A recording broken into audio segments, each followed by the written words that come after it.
And we're live. Welcome everybody here to the Lakers Lounge. I'm Anthony Irwin, realizing that this actually isn't supposed to be a Lakers Lounge episode. So while I while I work to fix this thing, I am Anthony Irwin again of LakersDaily.com, Lakers Insider for LakersDaily.com. Today on the show, we're going to be talking about the Lakers picking up a big win Saturday against Cleveland in kind of emphatic fashion and riding all kinds of highs going into Sunday and then immediately being brought down to earth as basically everything that could have gone wrong on Sunday went wrong. So let's talk about the Lakers not having LeBron available as a late scratch, losing Anthony Davis, probably sealing their fate in terms of making the play-in or avoiding the play-in, that is, and just generally kind of a bummer of a night, even if they competed better than we thought they would without LeBron, without Anthony Davis. So we woke up Sunday thinking, look at this.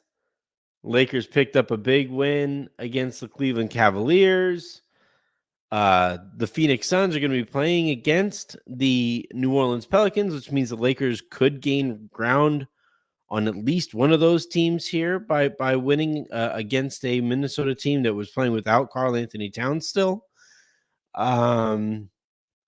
Just kind of generally speaking, you're like, things are finally looking up. This is why, by the way, this is why I keep telling you guys, you want me to keep whining about this team, because otherwise, when I start feeling pretty good about them, things go bad. Like, that's how this works. As soon as I start saying, like, look at that. Boom. LeBron James gets sick out of nowhere. Boom. Literally, boom. As like another team gets to just smack AD upside the head and not face any repercussions for it. Boom. The Kings won in easy fashion. The Golden State Warriors won in easy fashion. And the Lakers wind up losing their game Sunday night. So for the record, when I whine, it's a public service. It's so that the Lakers can continue to climb and so that we can keep on maintaining the positive vibes. Because as soon as I start having any kind of confidence in these guys, whether it's something dumb that they do or it's something beyond their control that happens to them that we now walk away from and say, dang it, that's too bad. But yeah, the Lakers lost to the Minnesota Timberwolves tonight. 127-117 was your final. The Lakers, I thought were playing really well. While Anthony Davis was still available, the Lakers held a 2-point lead. When AD got hit, he subs out, goes back to the locker room, doesn't come out in the second quarter, and then at halftime we find out via NBA TV that or the telecast that you were watching that Anthony Davis was not going to be available for the rest of the game. I thought Jackson Hayes played really well in AD's absence. I didn't particularly love Darvin Ham's approach to this game, either heading into it or certainly after Anthony Davis got hurt.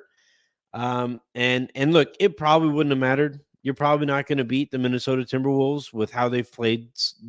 They're 30 games above 500. It's a really good basketball team. I think, as Darwin would say, that's a hell of a ball club that they have over there.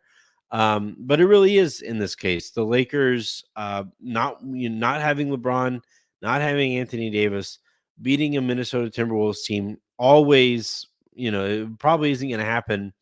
And it certainly isn't going to happen when Darvin gets up to his kind of shenanigans. We'll talk about those here in a second. But like as we just kind of stay zoomed out, Rui played really well. 30 points for him on 11 of 17 shooting, 4 of 5 from 3-point range, grabbed 6 boards. And, again, he was a +1 in a game that the Lakers lost by 20. That's pretty impressive. The other guys in that starting group, D'Angelo Russell, Austin Reeves, both played pretty poorly. They combined 9 of, 33 shooting from the both of them. They shot 3 of 15 from 3-point range. And it was a bad game for the backcourt. D'Angelo Russell finishes 15, 11, and 7. Reeves finishes 14, 3, and 2. But neither of them looked very good. And actually, when the game, when they sensed those two guys, when they sensed that Anthony, that they might have a chance at getting back into this one, they started just kind of heaving up threes off the dribble without any real rhythm to them.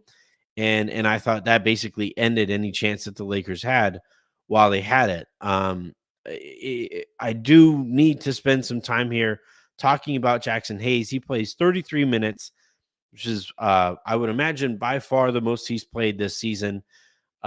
He goes 8 of 9 from the field, scores 19 points, grabs 10 rebounds, had 5 steals, which is insane. Like, okay, sure. Just a super active, really good game from Jackson Hayes. Had some thunderous dunks that, really got the crowd going, even as we all were kind of wondering what was going on with Anthony Davis. Nothing but props to Jackson Hayes here, as the Lakers really needed whatever they could possibly get from him. And he gave him quite a bit. Honestly, even with LeBron not playing him while the Lakers lost Anthony Davis, Lakers had a chance in this one. I think they got the game to about 5 points. And then we saw some interesting substitution patterns and some interesting lineups that, were kind of forced on Darvin by the situation. But I thought he kept on making the same mistake over and over and over again. And obviously that lead ballooned from the 5 points that it got to the final 20-point spread. But you know what? Like, before I get into criticizing the team or criticizing Ham here, the Lakers deserve a ton of credit. The guys deserve a ton of credit for competing the way that they did, given the circumstances that they were playing this game under. Not just losing LeBron, not just having LeBron being a late scratch, not just Anthony Davis, losing him midway through the third. I thought the refereeing was pretty poor in this one, pretty inconsistent. And, just kind of, when you have all of that going against you, it would have been really easy for the Lakers just kind of like, assume the fetal position and just try to ride this one out. But they really did compete. They got it back. They made it a game again. Naz Reid played yet another great game, probably one of the best games that he's going to play this season. Reid goes 12 of 16 from the field, 6 of 8 from 3-point range, 31 and 11 for him, plus an assist, a couple steals, and a block. Was pretty easily the best player on the court tonight with the AD going down. And yet the Lakers, I thought, had chances. They were within striking distance. And we'll talk about why they faded away from striking distance. All right. So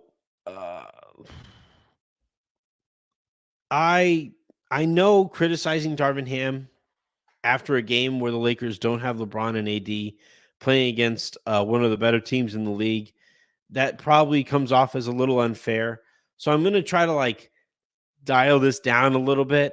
But so in the first half, after AD got hurt, Jackson Hayes needed to sit at some point.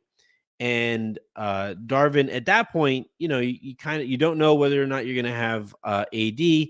Maybe you try to, stick with the typical rotations or the typical guys who would be playing in the game.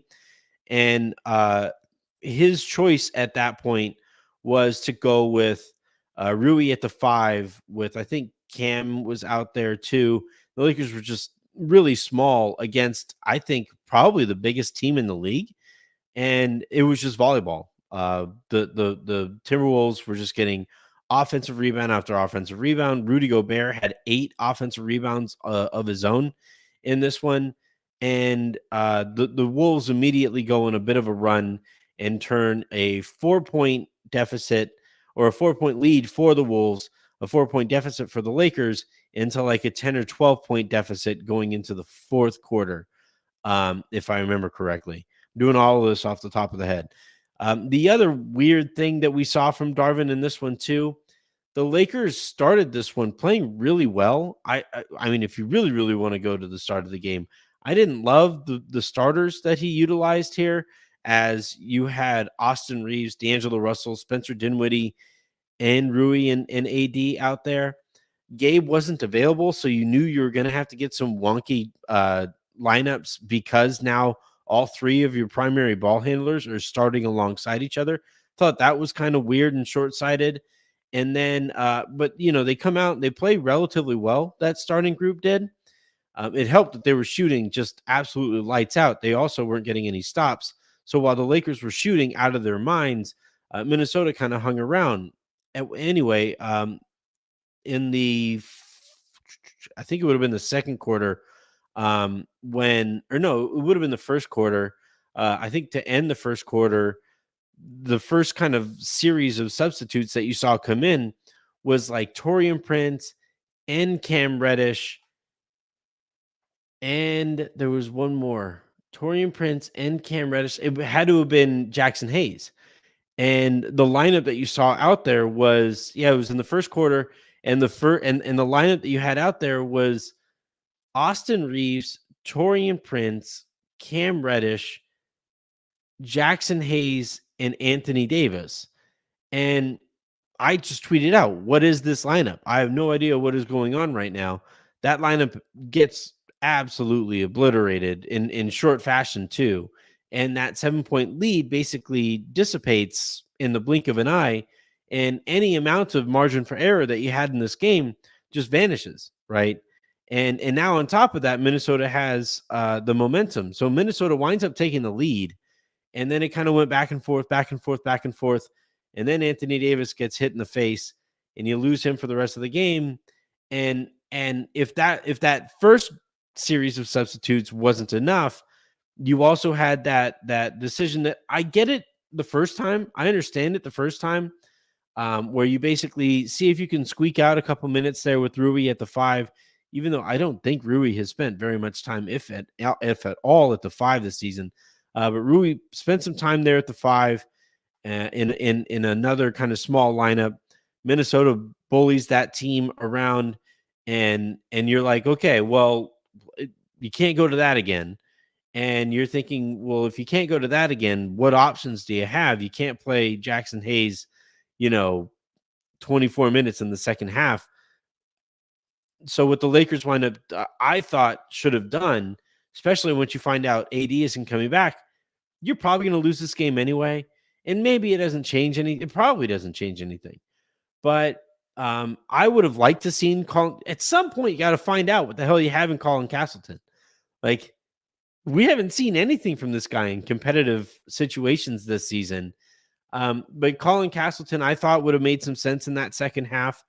After you find out that the really, really big Minnesota Timberwolves team, that amount of size was really difficult for the Lakers to deal with. But no, the Lakers go right back to Rui at the 5 again, and that unit again gives up another run. And finally Jackson Hayes comes back in. Weird kind of subbing that went on here. So Hayes comes back into the game, and he exits so quickly that I thought maybe he picked up like his 4th foul in the 4th quarter or something like that, and Darvin wanted to save him there. Hayes finished the game with 3 fouls, so it wasn't that. I don't know why he had such a quick hook in that 4th quarter.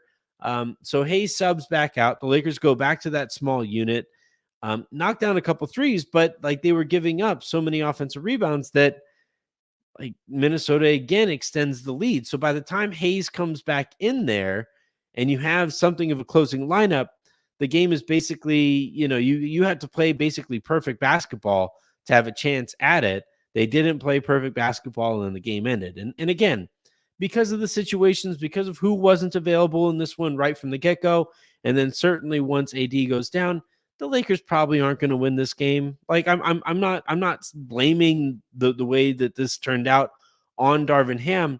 I just thought it was a really weird series of decisions that he made, starting with that hockey sub that led to that really weird lineup in the first half, and then the small lineups that he kept going back to.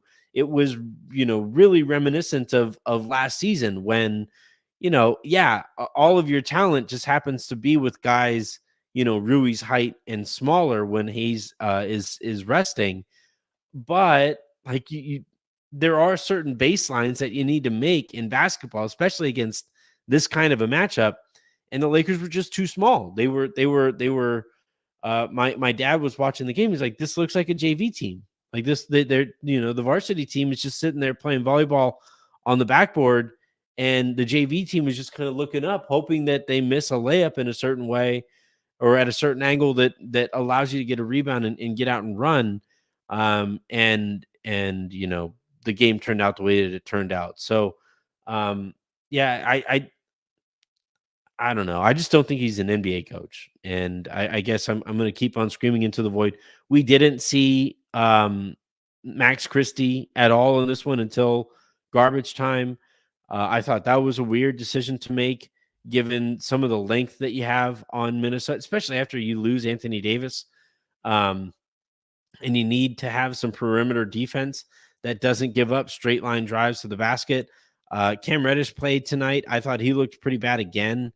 And it was just, you didn't get much from Taurean Prince.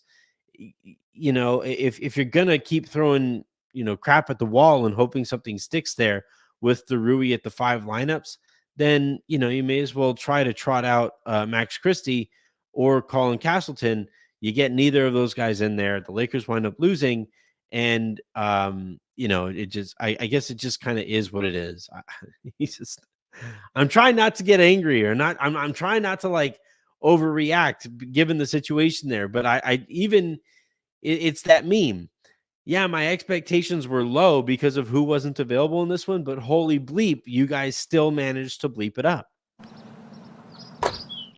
And when I say you guys, I mean you guy, like that guy. All right. We do have a bit of an update. We got a bit of an update from Dave McMenamin while the game was still going on, even though after the game, when Darvin Ham was asked about Anthony Davis, he said that there was no update, which you got to turn on those notifications, Darvin. You gotta stay. I mean, I've been making a joke all year that like he finds out when we do who is going to be playing. And nothing is, I guess, clearer than Dave McMenamin saying that, yeah, it looks like maybe he might be able to give it a go next game, according to sources close to the situation. Yeah, this is Dave McMenamin 47 minutes ago. There is optimism that Anthony Davis will be able to return to the lineup on Tuesday against Golden State. A source familiar with the situation told ESPN. That was the update mid-game. Darvin Ham gets asked about it after the game, says there is no update. And, they need to find some kind of a PR person, just to go up there and anytime somebody asks us about injuries, I got that one. Darvin, don't worry about this. Don't worry about, the procedure situation and just generally just kind of talking out of turn.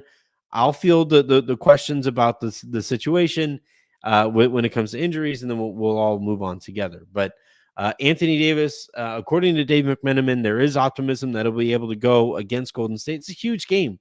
The Lakers basically have to win out. We'll talk about the standings here in a second, but the Lakers do basically have to win out here if you want any chance whatsoever to climb any further in the standings. And fortunately, it looks like they're going to be able to have AD. Hopefully, LeBron over the next 48 hours will be able to recover as well. and the Lakers will be whole going into that game against Golden State, where Steph didn't play tonight or last night. If you guys are listening to this in pod form, Andrew Wiggins also didn't play against Utah, so those guys will have plenty of rest as well. It's a huge game on Tuesday against Golden State, and hopefully the Lakers can be as whole as they can possibly be. All right, let's dive on into the comments here. We do have a couple super comments, which means Brandon Omeng writes, D'Lo only goes crazy when we're down double digits or up double digits. What's going on with AR? Again, like I said, I don't trust in D'Lo in the playoffs. He shrinks. I wouldn't go quite that far with D'Lo personally. I know he's kind of a maddening player. He played poorly here tonight. He had a good game against Cleveland. While that game was still tight, his shooting basically kept the Lakers in it. He's been good this year. The Lakers aren't in the spot that they are right now. That being like the ability to potentially play out of the play-in without the way that D'Lo has played this year. And I wouldn't go that far. I've made that joke a bunch about D'Lo and that 15 points up D'Lo is the best player in the league. And I do think there's some of that, but I wouldn't necessarily say that like this game tonight was, indicative of everything that I'm worried about with D'Lo. He has a really big gap between floor and ceiling, and tonight he was closer to the floor. And when he plays like that and Austin plays the way that Austin did, you're really, really kind of playing behind the 8 ball. And as far as Austin, I don't want to post bail for the guy because I do think that there are some things that he could be doing better. I do think he just looks tired for one thing. And you watch him shoot and it's just, the ball's coming up short a lot. His 3-point shot has really kind of faded of late. So you have that going on. I also think, so first you have D'Lo and Austin as your backcourt and as kind of your primary ball handlers over the course of the game until LeBron kind of takes over late. And, he was in and out of the starting lineup, and I thought he finally started kind of getting into a rhythm. And then boom, you add Spencer Dinwiddie into the situation, and now he has to learn how to play alongside another primary ball handler out there. And then I thought those 3 guys were really starting to play pretty well together. And then, all right, Gabe Vincent is back, and let's try to figure that out now. Gabe Vincent has been in and out of the lineup as they try to manage his injury situation. So not only are you adding this variable late in the season after they'd been playing well, but you're also trying to keep him healthy, which means while you're trying to figure this extra variable out, he now is not available on a night-by-night basis. And so you can't quite do that. So, and it takes away from his reps there and everybody else's reps while they try to figure out how to play with him. And I don't think it's necessarily a coincidence that Spencer Dinwiddie looked kind of lost right when Gabe came back, and Austin Reeves has looked kind of up and down and more down than up since Gabe came back. It's just too many small guards, and I hope Gabe is and stays healthy here moving forward, but I do kind of hope, especially if he continues to shoot as poorly as he has, that the Lakers just kind of move on from this experiment and go with the 3 guys that have kind of helped spur the run that the Lakers have been on of late. The next comment here that we have from Brandon is also about D'Lo, but first, D'Lo doesn't even try to play like a defense. His defense tonight was pretty annoying. I will say that. He spent a lot of time on Nikhil. What was it? Alexander Walker. Yeah. And lost him a bunch. NAW winds up going in 25 minutes, 5 of 9 from the field, 2 of 6 from 3-point range. for 15 points. He was a plus 11 on the game. And I thought D'Angelo Russell did a really poor job of sticking with him off of the ball and staying in front of him on it. And look, like that is the thing with D'Lo is, and he has told you, right? His impact is going to come on the offensive side of the ball, and he basically is hoping to be league average defensively. Well, on a night like tonight, when he shoots as poorly as he did, and isn't particularly aggressive on offense, he's not necessarily going to make up for it defensively, and you wind up just getting a bad D'Lo game. And I thought this was one of those kind of bad D'Lo games where he isn't good enough defensively. He isn't talented enough defensively to make up for his shooting struggles on the other end, and that's where you kind of you find yourself there.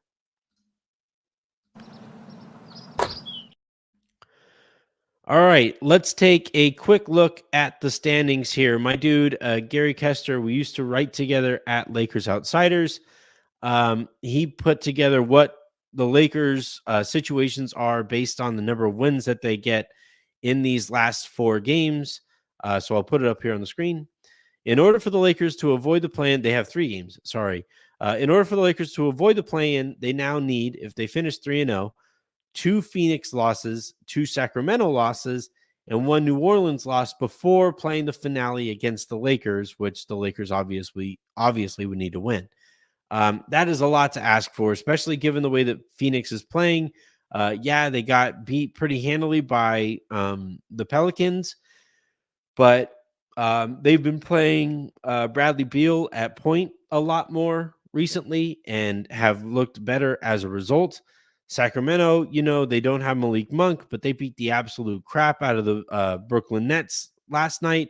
And, they are going to try to be finishing off this season in kind of solid fashion. And then the Pelicans, we just saw them without Brandon Ingram beat the Phoenix Suns pretty handily. Zion Williamson is playing really good basketball, of his own. So, it's a lot of help that the Lakers are going to be asking for, and whether or not they get it, who knows? But hopefully, and look, this is what we've said, right, all along. We have been hoping that the Lakers, and we have, heard the Lakers say that they don't care about seeding. We just saw before the game Darvin Ham say, we're going to wind up where we should wind up. It's just a matter of how good basketball we're playing on both sides of the ball. That's their focus. And frankly, that's probably the right message to send. Just take care of take care of what you can take care of, and see where the chips fall after you play as good a basketball as you possibly can. Because like the Lakers could get all that help, right? The Lakers could, they could get those 2 Phoenix losses, and they could get those 2 Sacramento Kings losses, and maybe New Orleans loses and the Lakers somehow beat them on that last game of the season. But if that's like, if you kind of squeak by here and you don't play your best basketball and you avoid the play-in, well, then now you're hoping to really kind of turn things up in the playoffs, and it's just really kind of difficult to do. So, for the Lakers, you just got to take care of business. You have to go out, focus on the 3 wins that you need to rack up here to wrap up the season, and you need to see where you wind up, or what the standings look like after the final whistle of game 82. And if you wind up needing to play in the play-in, at least you're going into that with a little bit of positive momentum if you are playing basketball the right way on both sides of the ball. We'll kind of see what happens. It is a bummer, right? It is a bummer to have felt like maybe you could avoid the play-in if LeBron and AD play tonight and they beat the Timberwolves and they take care of that business, and now all of a sudden you're sitting at kind of a cool spot. But man, sorry. But unfortunately, that's not the situation that you're dealing with, and now you just gotta win the games that you have left over. All right, that is going to do it here for this episode of the Lakers Lowdown. Again, thank you everybody for tuning in the way that you did. Please do hit that subscribe button if you're watching on YouTube. If you're watching on Twitter, head on over to youtube.com/@Lakers Lounge and hit the subscribe button there. If you're watching this on YouTube, or if you're watching this either live or after the fact, hit that like button. That helps us a ton as well. If you are listening in podcast form, please do hit that subscribe button wherever it is that you get your podcasts, preferably on Odyssey. And until the next time you guys hear from me, I'm Anthony Irwin saying have a great rest of your day, make somebody else's, and I will talk to you tomorrow.